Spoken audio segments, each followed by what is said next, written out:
Transport Minister cautions health and security officials posted on the DOUALA BANGUI NJDAMENA corridor not to take advantage of the fight against the coronavirus and exert extra pressure on transporters who ply the transnational corridor. The 7:30 News shines a spotlight on Cameroon's public health sector with focus on how to boost performance and reduce the doctor-patient ratio in the country.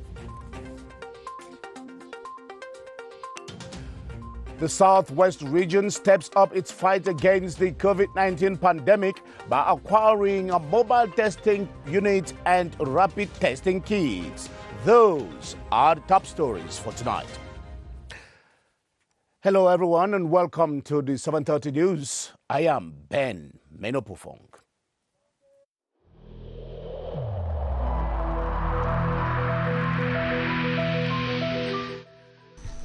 The wearing of face masks in public places will be mandatory until further notice.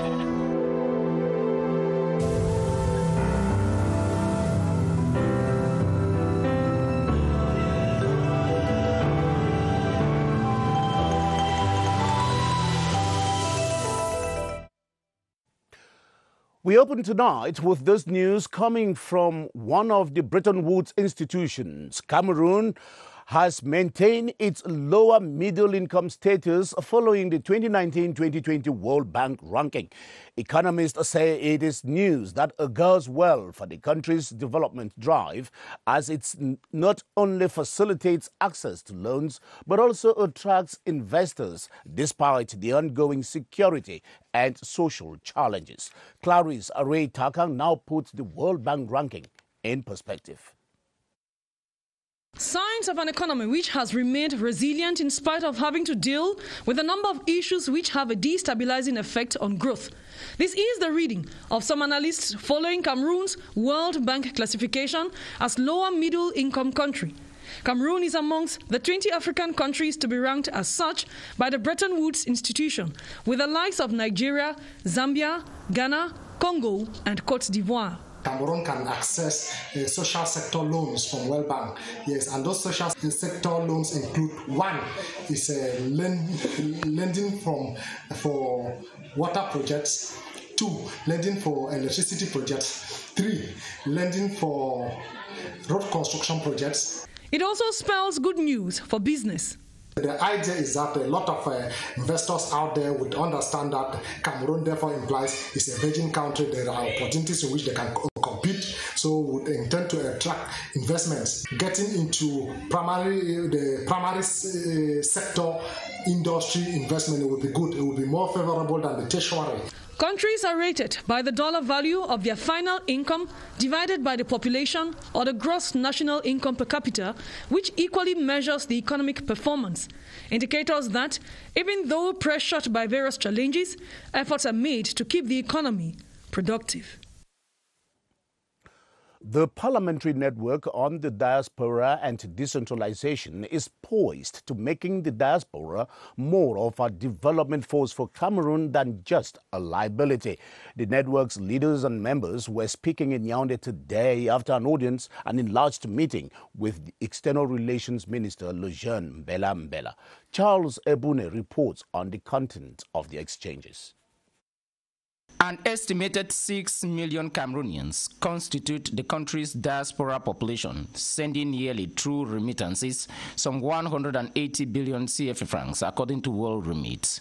Enough data to compel the Parliamentary Network on Diaspora and Decentralization to meet with the key ministry for the diaspora community, the Ministry of External Relations. When we are talking of the diaspora, he is the one responsible for external relationship, and we could not go any further without starting with him. And we want to say that we are very pleased with the working session that we have had with him, because we have learned a lot and gathered a lot that is going to help us to take the next steps. The roughly 13-man network of House and Senate members discussed with External Relations Minister Mbela on how to increase the potential of the country's diaspora for the development of the nation. A majority of Cameroonians live abroad who have the willingness to come back home, but they don't know how to go about that. So we are going to act as facilitators, as a bridge between the government and our brothers abroad. 3 years ago, the government organized the first ever diaspora forum, and the parliamentary network comes to add their voice to better harness the potential of Cameroon's diaspora. The first ever female Secretary General of the Ministry of External Relations since independence and reunification has been commissioned. Cecile Eyengambala was installed today in Yaoundé by External Relations Minister Lejeune Belambela, who hailed her experience as quality for service. Charles Ebune reports on a solemn event which witnessed a teeming attendance. All the key features of the entire foreign policy establishment are present, including the 2 new ambassadors, Andre Magnus Ekumu to France and Salomon Ehet to the country's permanent United Nations office in Geneva, Switzerland, plus government officials and the rest of the senior staff of the Ministry of External Relations. To commission the country's first ever female Secretary General of the Ministry of External Relations since independence and reunification, Minister Belambela tasked Cecile Eyengambala to employ her experience as the most experienced active female diplomat in the country to render quality service delivery to the entire diplomatic community. I would like first of all to thank the Almighty God for this position. After that, I want to thank the President of the Republic for the confidence that he placed in me. A product of the International Relations Institute of Cameroon, Cecile Eyengambala was told that President Paul Biya's choice on her as the country's first ever female Secretary General of the Ministry of External Relations was in line with his policy of gender promotion, especially that of the woman. Proud to her appointment as the Secretary General of the Ministry of External Relations, Cecile Eyengambala had worked at the Cameroon's permanent mission to the United Nations in New York, and was the Director of the United Nations and Decentralized Cooperation in the same ministry.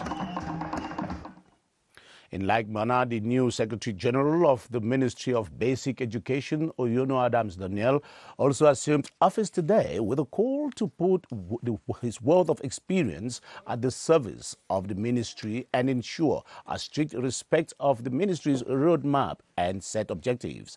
Victor Siga reports on the installation ritual as was performed by Minister Laurent Serge Etundingoa. Prior to his appointment, he was Interim Secretary General at the Ministry of Secondary Education. He replaces Obonepol Atiku, who is due retirement. Holder of many degrees, among which a master's degree in educational system management, main challenges will be to ensure the proper functioning of the 19,617 elementary schools in the country and follow up the effectiveness of services under the ministry. As Secretary General, I hope with the collaboration of all the directors and all the project managers will together achieve those goals. Married and father of 7, he hails from the Mvila division in the south region of Cameroon. Cameroon's Transport Minister Jean-Ernest Masséna-Ngalé-Bibehe is on a working visit on the DOUALA-BANGUI-NJDAMENA corridor to assess the worries of transporters who are complaining of excessive checkpoints and delays in relation to the COVID-19 concerns. Mr. Ngalé-Bibehe was yesterday at the Awai and Bonis stations, where he cautioned the health and transport officials stationed there to be moderate and expedient in their checks. Ewane Epole is with the minister in the east. The working visit of the Minister of Transport, Jean-Ernest Masséna-Ngalé-Bibehe, along the DOUALA-NJDAMENA and Bangui corridors is to take stock of transporters' situation on their transit from Cameroon to the Central African Republic and Chad. Les préoccupations sont excessivement, elles sont nombreuses. The transport sector is witnessing many problems along the corridor with many checkpoints. and the COVID-19 pandemic has come to worsen the situation. The minister and his entourage this Sunday made a stopover at the transporter station of Hawaii and Boni's checkpoint along the Yaoundé-Bétoua highway. La continuité des facilités qui ont été mises en place. The visit is in line with measures put in place by the head of state of Cameroon, Central African Republic to ensure the ease-free transportation of goods, talking about their worries of numerous checkpoints which limit their business turnover. The transport bus has promised to find a solution to their worries, but advised them to respect road safety norms and COVID-19 preventive measures in order to curb the spread of the disease in the transport sector. And now on to a reading of this government communique. The government of Cameroon, of the Republic of Cameroon, hereby informs the public that the information disseminated on social media about the holding on the 2nd of July 2020 of negotiations between a government delegation and secessionists awaiting trial is not consistent with reality. The government reaffirms its readiness to seek peaceful solutions to the crisis in the northwest and southwest regions, particularly through dialogue. It is therefore open to various contacts, initiatives and proposals to that end, while preserving Cameroon's national unity and territorial integrity. The government once again appeals to armed groups to put an end to the atrocities being committed against the civilian population, as well as the destruction of development infrastructure, and to accept the peace of offer made by the head of state, His Excellency Paul Biya. For their part, the defense and security forces will, in accordance with the laws and regulations of the Republic, continue performing their duty of protecting citizens and their property in a professional manner. And that government communique has been signed by René Emmanuel Sadi, who is the Cameroon's Minister of Communication. And you're watching the 7:30 news on the Cameroon Radio Television, the CRTV. We are beaming live from Yaoundé. Last Friday's presidential decree extending the retirement age of health workers in the country rescued some 260 health workers who were already one step out of active service. Officials of the Ministry of Public Health, however, say this number may likely change after the head count that is currently underway in the ministry. Emanuela Vermeuil reports on the impact of the presidential decision on those who are about going on retirement. Steady footsteps walking into a new professional life. After 31 years of active service, Kecha Assumpta was due retirement this year. Not anymore. The Sub-Director of Human Resources at the Ministry of Public Health has benefited 5 more years to add meaning to her 6-year training in nursing education and over 3 decades of practice. I was supposed to be retired in August this year. Really spent a lot of time in school, and by the time you start working, no sooner have you worked for some time, they say, no, you have to go on retirement. So I really think that this measure is going to help us train the younger ones. She is among the close to 300 civil servants and contract workers benefiting from this presidential decree within the year 2020. 8 core are included: doctors, pharmacists, dental surgeons, nurses, assistant nurses, laboratory technicians, biomedical technicians, sanitary technicians, and senior health administrators. The issue of salary disruption for those who were due retirement at the end of this month has been sorted out. The decree came at the right time, before the calculation of salaries, and the Ministry of Finance and Public Service have taken measures so that those who had to retire, say, at the end of the month, should have no issues with salaries. 5 more years to right the wrongs and better dispense good health care to the public. Existing statistics on public health in Cameroon indicate a rather sickening doctor-patient ratio in the country. According to the National Order of Doctors, the doctor-patient ratio stands at 1 doctor per 50,000 inhabitants in rural areas instead of 1 doctor per 10,000 inhabitants recommended by the WHO.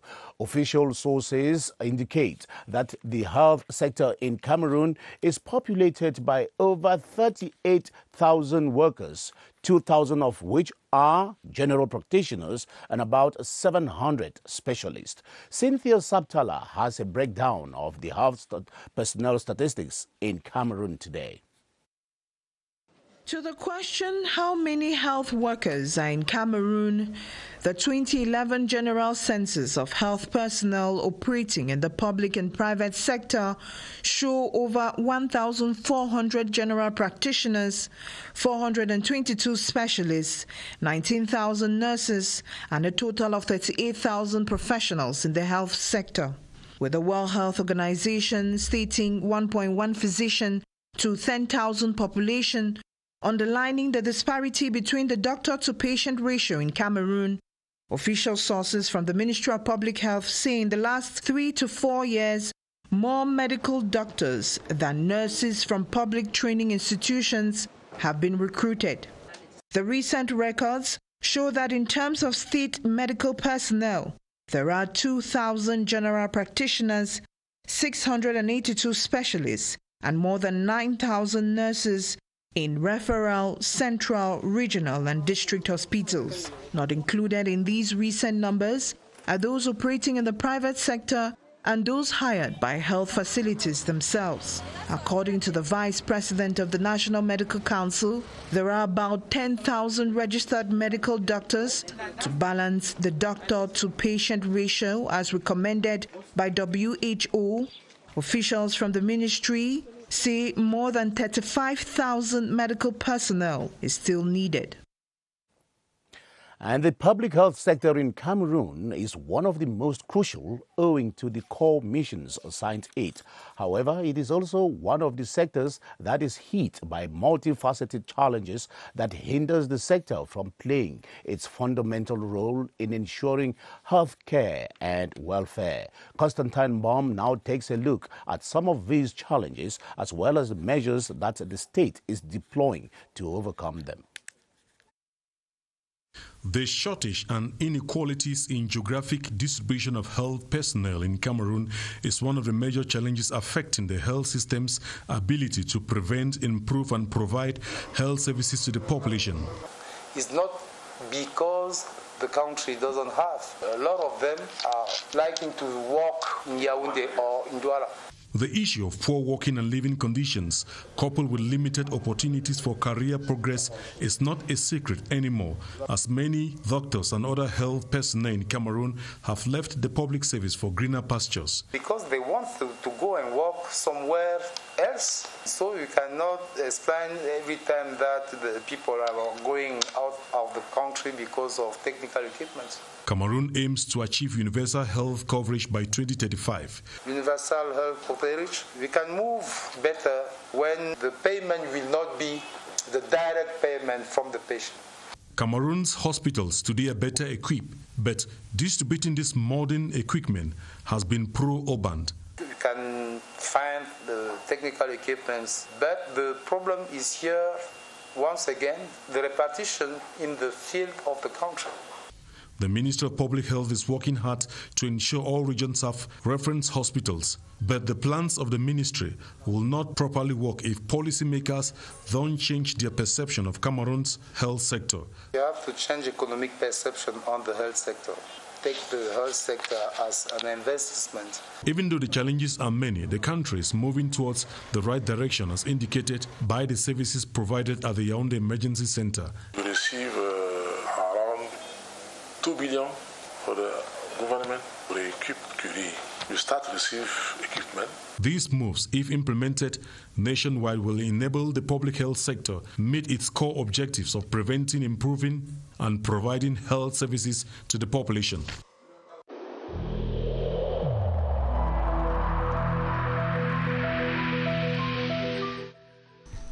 The wearing of face masks in public places will be mandatory until further notice.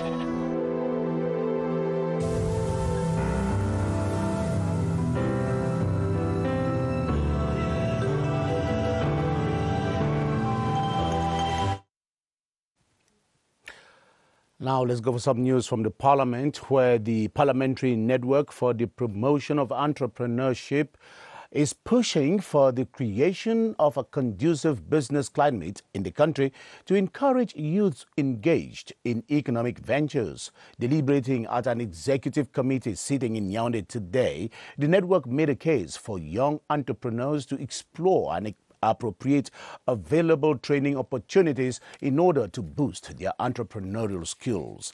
As Esther Kima reports, the members used the meeting to draft the 2020 plan of action of the network. Starting a business in Cameroon could be quite a Herculean task, considering taxation reforms, inadequate training, and insufficient financing. To address these obstacles and to enable the youth believe in their capacity to undertake entrepreneurial activities, the Parliamentary Network for Entrepreneurship, led by Honorable Roger Melingi, is designing a blueprint for success. To encourage the businesses that are small businesses already in place, and secondly, to encourage startups. When we get to the next step will be certainly to ensure that these businesses get the necessary training. We plan to organize training sessions in partnership with other state institutions, with other ministries and other agencies of the state, and why not the civil society. Underpinning the 2016 project to promote youth entrepreneurship in the country, the lawmakers hold that training will encourage innovations and job creation. This network will help them in terms of internships and eventually in terms of how to create their own little businesses. This network will also be like a group to advocate scholarships for young people or cutting down the tuition. Adopting a free market system that favors private ventures, adjusting zoning codes to reduce business costs, and dedicating resources to economic gardening will be catalysts for Cameroon's economic transformation. And the bill relating to the freedom of associations and the one to regulate artistic and cultural associations in Cameroon have been adopted at the Upper House of Parliament during a plenary chaired by Senate President Marcel Nyat Njifenje. The bill relating to the freedom of association was defended by the Minister of Territorial Administration, Paul Tanganje, while that to regulate artistic and cultural associations was defended by the Minister of Arts and Culture, Bidung Kwat. Senate correspondent Charles Anyangwe has the details. It was during this plenary sitting that senators mounted the rostrum to seek clarifications from the Minister of Territorial Administration, Atanganji Paul, on certain issues to be amended in Article 5 Sub 4 of the 1990 law relating to freedom of associations. The Minister of Territorial Administration was very clear in his response, stating that with the new law, political parties, trade unions, sports associations, non-governmental organizations, as well as artistic and cultural associations shall, after the promulgation of the bill into law, be governed by separate instruments. The specificity of the law is that now the artists can better sell their talents, and they will work under the umbrella of their ministry. It is easier for an artist to talk to the Minister of Culture, Arts and Culture, who will understand his problems, than coming to the Minister of Territorial. The second bill that has a link with the first, tabled before senators, is that to regulate artistic and cultural associations in Cameroon. Minister Bidung Kwat clarified senators on the importance of the bill, stating that the artistic and cultural associations will now be under his supervision and not under the Ministry of Territorial Administration. These associations, he said, will fall under companies, unions, guilds, and federations. After convincing senators, they adopted the bill, which, when promulgated into law, will help structure the country's artistic and cultural movements through the development of a veritable cultural enterprise that will help to professionalize the sector. And now for an update on the current situation of the fight against the COVID-19 pandemic in Cameroon, we'll be taking you over to the Public Health Emergency Operations Center out at Mesa, where our reporter Baldwin Sama is on standby. Hello, Baldwin. Tell me what is breaking out there tonight.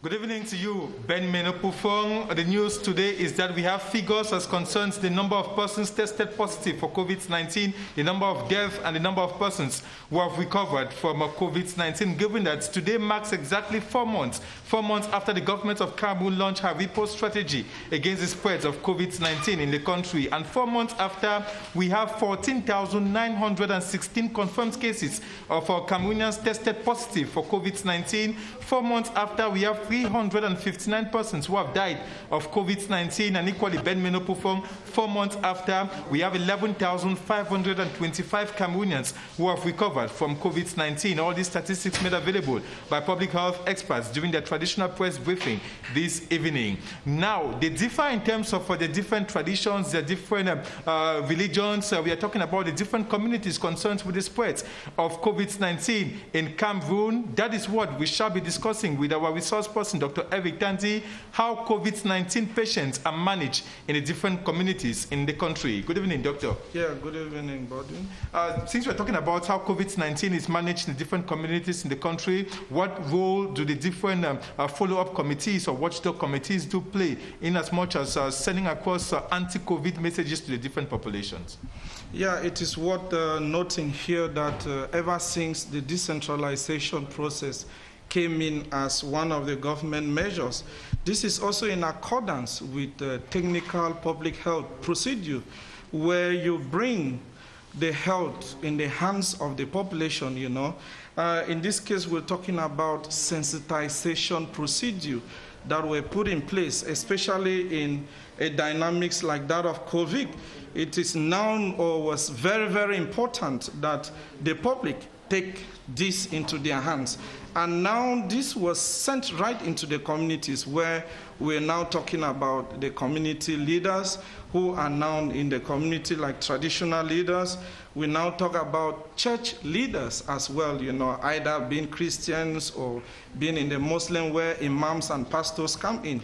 So together, these non-technical personnel or leaders within the community has taken the communication and sensitization campaign to inform the population in their hands. And finally, since you mentioned the traditional rulers and the religious or leaders, do they have a particular role to play as far as sending across these anti-COVID messages to the different persons concerned? Yeah, it's very important. You know, in some communities, some traditional leaders have set in rules, especially when it comes to preventive or barrier measures, you know.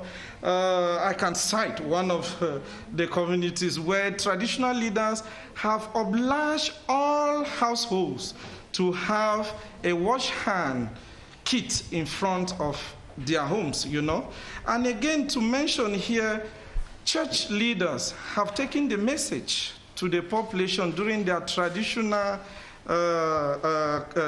services within the various communities. And don't forget, they are equally traditional leaders or traditional herbalists. I want to use the word traditional herbalists, where a lot of us or a lot of people within the community, they move towards these individuals. And it doesn't end here. They help the health professionals to give information as far as these individuals are concerned, meaning that once they notice somebody who has or who is producing the signs and symptoms, they try to report this information to the health personnel. So they have a key role in the community that they play by informing the health professionals within a particular community area of suspected cases. So in a nutshell, these leaders have been helping a lot in order that we should use especially the second T, which is the first T, of course, which is tracking of individuals suspected of COVID-19 within the communities. Thank you so much, Dr. Eric Tanzi, for always being available. Well, during the traditional press briefing this evening, public health experts of this emergency operations center equally used the opportunity to continue thanking the President of the Republic for that important decree of last weekend, raising their retirement age. They say it comes at a particular point in time in their career where most of them are involved in the ongoing fight against COVID-19. It comes like a moral booster to most of them. The take-home message from here this evening is that we have 14,916 confirmed cases of Cameroonians tested positive for COVID-19. 4 months after, we have 359 confirmed cases of persons who have died of COVID-19, and 11,525 Cameroonians have recovered from COVID-19. Back to you, Ben Menopofo. Thank you very much, Baldwin Sama, for those updates from the Public Health Emergencies Operations Center. And the southwest region of Cameroon has intensified its fight against the spread of the coronavirus with the acquisition of a mobile testing unit and rapid testing kits. The public health delegate for the region, Dr. Ebongo Zaccheus, is urging the population to make proper use of the equipment which has been made available by the government of the country. Henry McCulley reports from CRTV Southwest. According to health officials and statistics, the southwest region is one of the regions in the country where the spread of COVID-19 is still under control.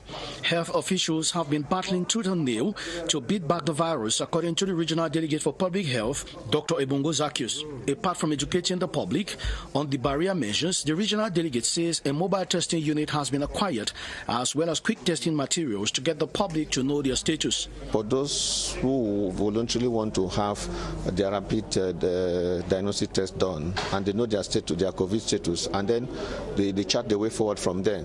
That is one of the ways we'll be using to break this chain of transmission within the region. The mobile testing van is out to be put at the disposal of the population in public places so that people can freely test and know their COVID-19 status. And then those who are tested positive, they are classified into either asymptomatic, symptomatic, or active cases, and then they are either put on treatment or put on quarantine or isolated in the hospitals, in the various treatment centers that we have.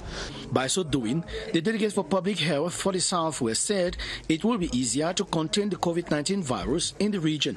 But for this to happen, Dr. Ebongo Zaccheus has called for greater collaboration from the public, that they should take advantage of the mobile unit and test themselves, as well as respect the barrier measures and call 1510 if they have any symptoms. And as the written and practical phases of the 2020 official examinations in Cameroon engine, teachers and students have been multiplying revision strategies to confront the examinations with confidence and assurance in spite of the ongoing health challenge. In the first of our series on how the COVID-19 has affected habits, our reporter Joyce Tata made a round of some schools in Yaoundé to assess how the students are preparing for this crucial examinations in the midst of the current health challenge. COVID-19 imposes a new lifestyle for students and teachers preparing for end-of-year examinations. The common method today used by teachers is revising past examination questions with students to make them acquainted with the approach. It is more of practical and less theory. We are mainly in revisions, trying to solve questions throughout each chapter over and over.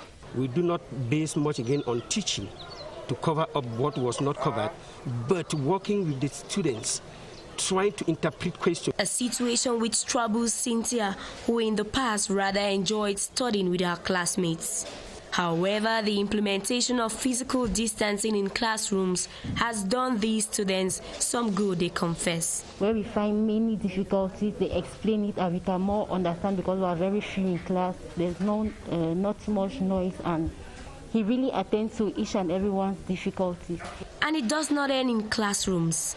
The social media experts say it's a vital tool in preparing students for examination. Some teachers, for example, math teachers and English, they prepare some students in workshop in media platform. A peculiar year with special methods of preparation for the 2020 end-of-year examinations.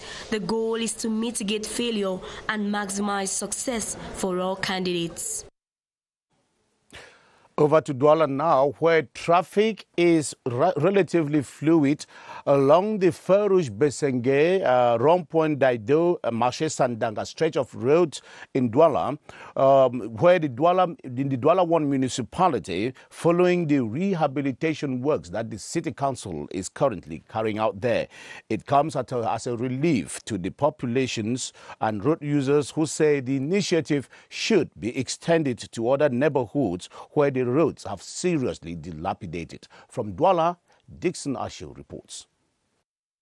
The Ferouge Rond-Point and the Sandanga Rond-Point stretches usher travelers from the west, northwest and southwest regions into mainland Douala and vice versa.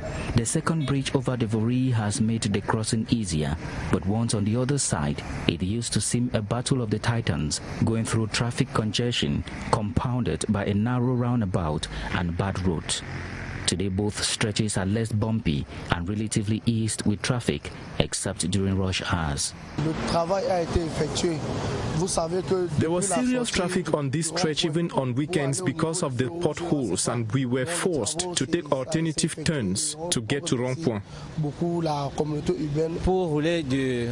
Due to the state of the road between Ferouge and Rond-Point, clients used to prefer bikes to taxi because of the traffic. The rehabilitation works by the Douala City Council went for a month, and besides the Ferouge, Rond-Point and Sandaga stretch, the Reunification Boulevard, the Boulevard de la Jeunesse and the Boulevard de la Liberté are also within prospects.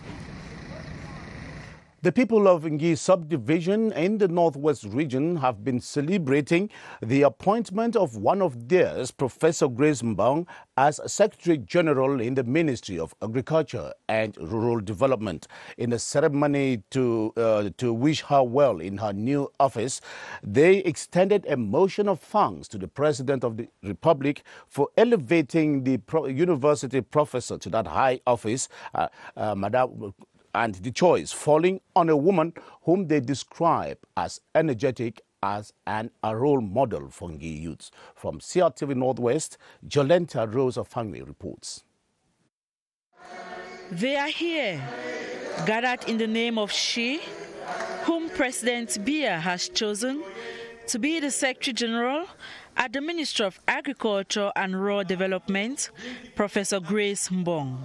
Among these people are administrative and municipal officials of Ngui subdivision, as well as influential sons and daughters from the area who hold the presidential appointment in high esteem. The youth are very excited. Their own time has come, as some of them too will have to save before peak service. They are hopeful that in her service to the nation, she would keep an eye on her native Ngui subdivision. Becoming Secretary General in the Ministry of Agriculture, I believe she's going to impact very much on the community from which she has come. These people have passed a motion of thanks to President Biya for Professor Mbong's appointment, the holder of a PhD in plant pathology, aged 55, was previously head of department at the University of Bamenda's College of Technology. The 7:30 news on the CRTV. That's the way it was. Thanks for watching and good night.